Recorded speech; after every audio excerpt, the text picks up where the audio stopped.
everyone, so here I am again doing some revision on GCSE physics. Today I'm going to tell you the formulas for you to calculate current, voltage, resistance, and then tell you about Ohm's law. So first of all, current. So current has the symbol I, okay, and many people ask me why is not a C, but C is already used for the speed of light, so that's why we use I for current. Current happens to be Q, the charge that is passing through a wire, so a charge comes in A coulombs, divided by the time that it takes for the charge to pass through the wire, so divided by the time taken in seconds. So if you do charge divided by time, you get current, and the units for current are amperes, okay, or amps. And I have here a really quick exercise. It says a charge of 8 coulombs passed through a bulb in 40 seconds. Calculate the current through the bulb. All that you do is you write the formula, always write the formula down, substitute the values, and then give the final result with units. So you would do 8 divided by 40, so charge divided by the time, and then this would give you 0.2, and then you add the units, which is A amps. Potential difference, also known as voltage, is going to be the amount of energy that the particles need to go from one place to the other in the circuit. So because it's the amount of energy that a particle needs, potential difference equals the work done or energy transferred, and that comes in J joules, divided by the charge, because you want to know what is the work that each charge has done. So divided by the charge in coulombs. So voltage or potential difference, that comes in volts, equals the work done or energy transfer divided by the charge. And here we go with another exercise just to make sure that everything is fine. So it says the energy transferred to a bulb is 24 joules. When 8 coulombs of charge pass through it, calculate the potential difference across the bulb. Again, write the formula. Voltage equals the work done or energy transfer divided by the charge. So substitute the values, 24 divided by 8, get the final number equals to 3, and get the units volts, okay? Now remember that for you to calculate voltage or current, you need an ammeter or voltmeter, okay? So the ammeter measures the current through the circuit, and you always connect the ammeter in series because you want to know how many particles are passing through, okay? And the reading gives you the current in amps, okay?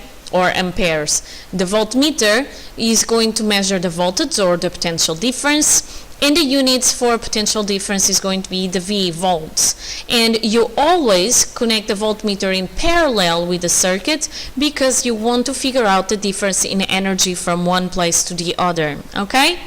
So if I have current and if I have voltage, I can calculate resistance.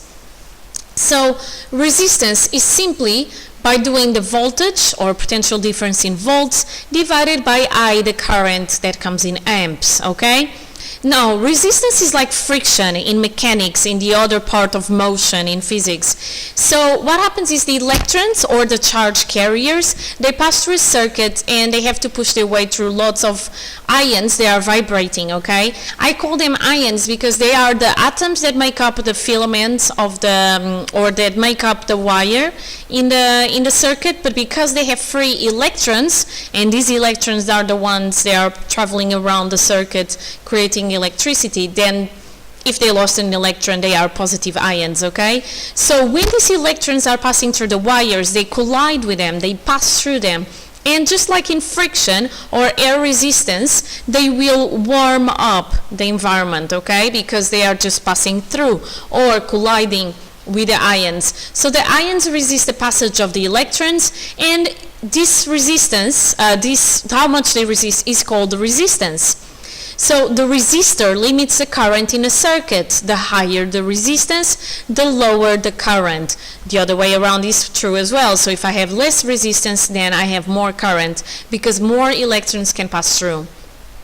Alright, so I told you this part, so now I'm going to tell you about the exercise. So the current through a wire is 0.5 amps when the potential difference across it is 4 volts. What is the resistance of the wire? I don't think this one is showing. So again, you write resistance equals voltage over I, current. So that's step number 1. Step number 2, substitute the values. So you get 4 divided by 0.5. 4 divided by 0.5 is 8, so you show 8 as an answer, and then you write the units, and the units for resistance are ohms, and it has this symbol in here, okay? So that is the way that you get the full exercise done. Now the thing is, this formula R equals V over I, or then many times seen as V equals IR, so voltage equals current times resistance, is actually known as Ohm's law. And Ohm's law says that the current through a resistor at a constant temperature is directly proportional to the potential difference across the resistor. So basically what they're saying is, if I double the current in a component that is at constant temperature, then the potential difference or the voltage doubles as well, okay? So that's what it means. So that means that the gradient, you get a graph of current and voltage as a straight line. The gradient is constant, okay? And as you can see, it shows a direct relationship. So it passes through 0, 1 corresponds to 0.1. If I double that, 2 corresponds to the double of 0.1, so 0.2. If I go higher, then again, if I go higher by double, I get the higher, the double the number for current. So 4 would be 0.4, for example, okay? So again, Ohm's law, the current through a resistor, meaning any component in a circuit, at a constant temperature, is directly proportional to the potential difference across the resistor, meaning if I give more energy to my electrons, they will pass through more often, therefore the current is higher. Now, Ohm's law has some implications. The graph of the current and the resistance, or actually the potential difference, is a straight line, and this means that the current is directly proportional to the potential difference and that the resistance is constant. This here should say potential difference, not resistance, okay? The second one, this is only true if the wire is kept at the same temperature. If something heats up or is not at a constant temperature, it will not obey Ohm's law, okay? And you're going to see some examples of this in the next video, or in the next video. I think it's directly the next one. And then finally, if you have something that obeys Ohm's law, then that something is known to be an ohmic conductor. So you can say, is an ohmic conductor? Or in a question, they can tell you that something is an ohmic conductor, and you know that obeys Ohm's law, meaning that the current is directly proportional to the potential difference and resistance is constant. And that's it for today. So you learn how to calculate current, potential difference, resistance, you relate it to Ohm's law, and you also got to know how you put an ammeter and a voltmeter in a circuit. I hope it made sense. Up to my next video. Be happy and healthy. Bye!